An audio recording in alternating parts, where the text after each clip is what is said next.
బతికమ్మ కుంటలో 5 ఎకరాల చెరువు ఉండేదని హైడ్రా కమిషనర్ రంగనాథ్ స్పష్టం చేశారు.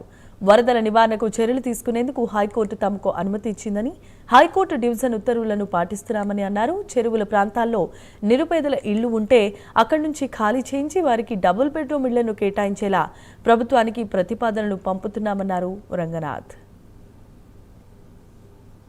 మీరు చూస్తే గనక జూన్లో ఇచ్చాము నోటీసు, జూలైలో మళ్ళా దాని స్పీకింగ్ ఆర్డర్ ఇష్యూ చేసిన తర్వాత ఐలాపూర్లో మేము డెమాలిష్ చేసేదానికి ముందు రోజు వెళ్ళి కూడా వాళ్ళకి చెప్పడం జరిగింది.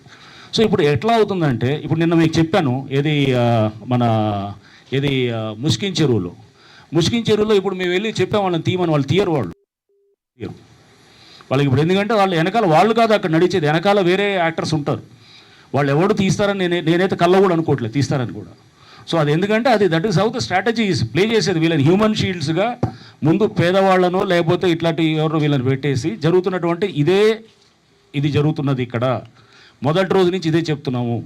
సో సేమ్ థింగ్ కూడా అక్కడ ఐలాపూర్లో కూడా ఆ ముందు రోజు కూడా కొంతమంది తీసుకొచ్చి అక్కడ దాంట్లో పెట్టేసి వాళ్ళందరినీ కూడా తెచ్చి కిరాయికి తీసుకొచ్చి పెట్టినట్టు లేదా వాళ్ళందరినీ పెట్టేసి అంటే హ్యూమన్ షీల్డ్గా చేసినప్పుడు ఏం చేస్తారు, కొంత సోషల్ మీడియా, కొంత మీడియా ఎవరైతే కనుక ఉన్నారో అక్కడ చేస్తూ పేదవాళ్ళని మీదకి వెళ్తున్న లేకపోతే అసలు ఆ టైం కూడా ఇవ్వరు. 4 వచ్చి చేశారని చెప్పి అంటున్నారు. 4 అసలు ఆ రోజు మేము వెళ్ళిందే 8 వెళ్ళాం, 7-8 వెళ్ళారు. వెళ్ళి జనరల్గా సన్ రైజ్కు ఇప్పుడు స్టార్ట్ చేసిన తర్వాత సన్సెట్ క్లోజ్ చేయాలి. బట్ ఎక్కడన్నా బిల్డింగ్ డేంజరస్ కండిషన్ ఉన్నప్పుడు కొంచెం కంటిన్యూ చేస్తాను అనమాట. అక్కడ వాళ్ళు అడుగుతారు, సార్ ఇది ఊగులాడుతున్నది, దీన్ని తీయకపోతే కనుక ప్రాబ్లం అయిందంటే అది కూలగొట్టడం, అది తీసేసి మళ్ళీ నెక్స్ట్ డే మార్నింగ్ వెళ్తాం అనమాట.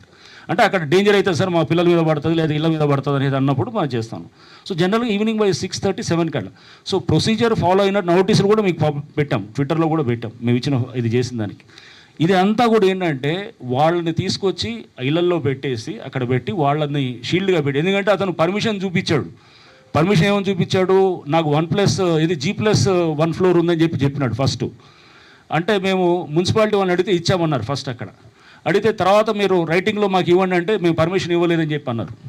ఇవ్వలేదంటే కనుక G+1 పర్మిషన్స్ లేవన్నారు.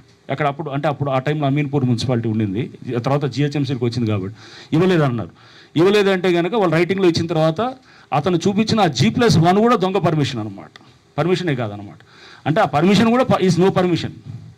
అది కట్టింది 6 అంతస్తులు కట్టాడు. మళ్ళీ 6 అంతస్తులు కట్టి దాంట్లో ఏమన్నా అంత పేదవాళ్ళు ఉన్నారంటే అతను మొత్తం అతనికి 3వ భార్యకి ఎక్కడ 5వ అంతస్తులో ఒకటి కట్టాడు, స్విమ్మింగ్ పూల్ కట్టాడు అనమాట. అక్కడ పైన దాంట్లో స్విమ్మింగ్ పూల్ మనం కూల్చినప్పుడు కూడా ఆ స్విమ్మింగ్ పూల్ ఎవరు అజీమో ఎవరు ఉన్నారు అతన్ని చేస్తే కనుక అది 5th ఫ్లోర్లో అది కూడా చేసినప్పుడు చూసినాం. సో ఇవన్నీ మన కళ్ళ ముందు కనబడుతున్నారు అనమాట. అంటే నేను చెప్పేది ఏమీ ఎగ్జాగరేషన్ కాదు, this is a fact. Okay, so this is జరిగింది అక్కడ.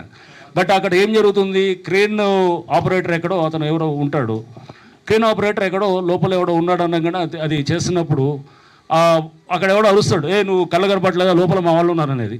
అది హైలైట్ అవుతుంది. ఓవరాల్ ఇష్యూ పక్కకు పోతుంది. ఓవరాల్ ఇష్యూ అది 6 అంతస్తులు అతను ఆక్యుపై చేసి గవర్నమెంట్ ల్యాండ్లో చేసి కట్టి నోటీసులు ఇచ్చి అంతా చేసి అతను హ్యూమన్ షీల్డ్ పెట్టింది అంతా పోయింది. హైడ్రాకి మానవత్వం లేని హైడ్రా, లేకపోతే పేదల మీద పోతున్న హైడ్రా అనేది ఇట్లాంటి తీసుకెళ్తున్నారు అన్నమాట. అంటే దిస్ ఇస్ హౌ ఎవరు బిల్డ్ చేస్తున్నారు, ఎవరైతే వెస్టెడ్ ఇంట్రెస్ట్లు ఉంటాయో, ఎవడైతే కనుక హైడ్రా పనిచేస్తే కనుక వాళ్ళ ఇబ్బందులు వాళ్ళ ఇంట్రెస్ట్కి దెబ్బ కొడతా అనుకున్న వాళ్ళే ఇట్లాంటి నెగిటివ్ ప్రాపగండాకి చేస్తారు అన్నమాట.